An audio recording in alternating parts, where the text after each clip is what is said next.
Hello, my name is Matthias Cavodi. I'd like to welcome you guys to my channel. Today, we're going to talk about the Wolverine tie-ins into the Zero Tolerance crossover. In a previous video, we talked about the X-Men. Now, we're going to cover Wolverine issues 115 to 118. This takes place immediately after X-Men 65, so the X-Men have been taken down. They've been captured by Zero Tolerance. This story is written by the legendary Larry Hama and illustrated by Leinil Francis Yu. So the art is fantastic.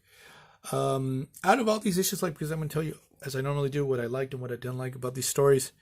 This first issue has a couple of inconsistencies and things that are sort of convenient. But outside of that, some of the big backbone on a narrative level of this crossover take place in this Wolverine series. So the X-Men have been captured by Zero Tolerance.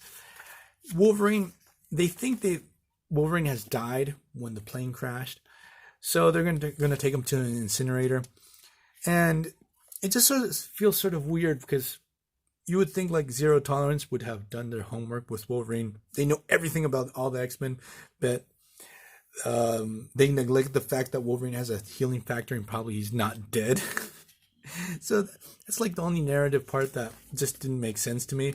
So they take off his shackles, they put him in this incinerator. Wolverine's able to escape, no problems whatsoever. This incinerator probably doesn't have a door. It's made out of iron, but he finds his way out. He starts causing havoc. So the whole thing about Wolverine being dead and his escape from the incinerator just feels like a little bit sloppy. But outside of that, the rest of the issues in the Wolverine story within Zero Tolerance is pretty good. So Wolverine's able to escape. He frees the other X-Men. There's utter chaos in the Hulkbuster Base because that's where the main base of Zero Tolerance is, in the old school Hulkbuster Base. So while this is going down, Bastion puts this weird helmet on Jubilee because she wants to extract all the secret information that is possible that she knows about the X-Men by torturing her and trying to push her. And this really is not going anywhere. And here's another thing that sort of bothered me. Like, he's trying to break Jubilee so she would spill the beans. And she opens the main door to the facility, bonging her head on the console. Like, this just doesn't work for me. It's not good. This first issue is not good at all. Now, get to issue 116. Here's where things start to get interesting. The X-Men have escaped. They find this trailer park. This blind dude all messed up is willing to take him in. They discover he's a war veteran. He's been through a pretty shitty accident. And they learn about this clinic that's helping people. And that everyone in this trailer park, they're all people that have health issues and they're going to this clinic. So the big secret about what we discovered in this issue with Zero Tolerance is that all the Prime Sentinels are actually all these poor people. Maybe there's a ton of volunteers and stuff like that. Maybe that's established, or I don't remember that they're volunteering. But mostly they're people that have no idea. They're being experimented on. They're putting this Sentinel technology in them. And they become these sleeper Sentinels that are activated remotely that attack mutants.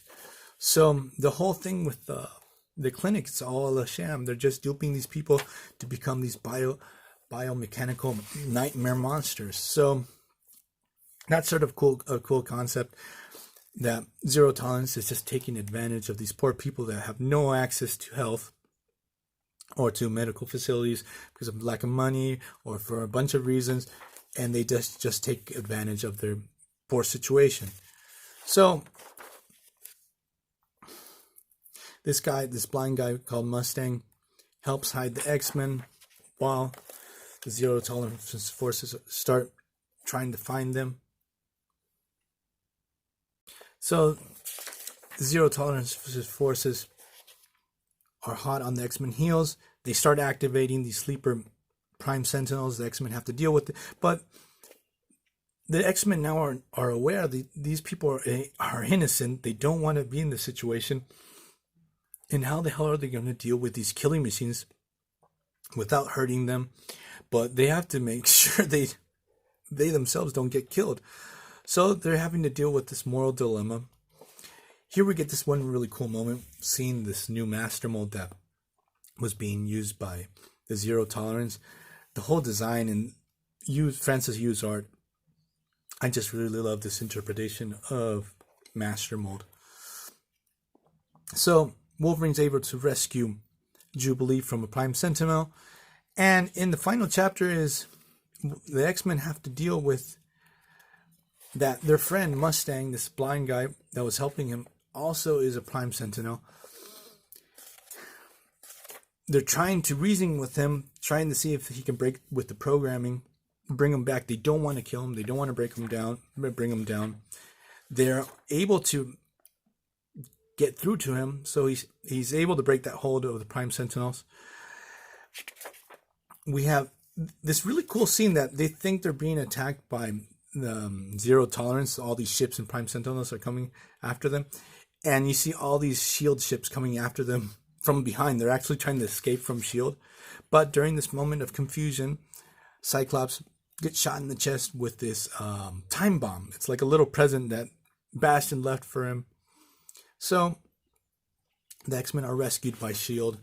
Zero Tolerance seemingly was taken down not by the X-Men or anyone. The government just pulled the plug on them.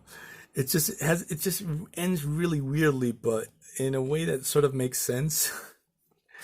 All of a sudden, they are bad guys no more, but everything's just really messed up. Like the lack of a true resolution leaves this really weird feeling in this story, but it works. So I hope you guys like this video. These are the Wolverine tie-ins, and see you guys next time.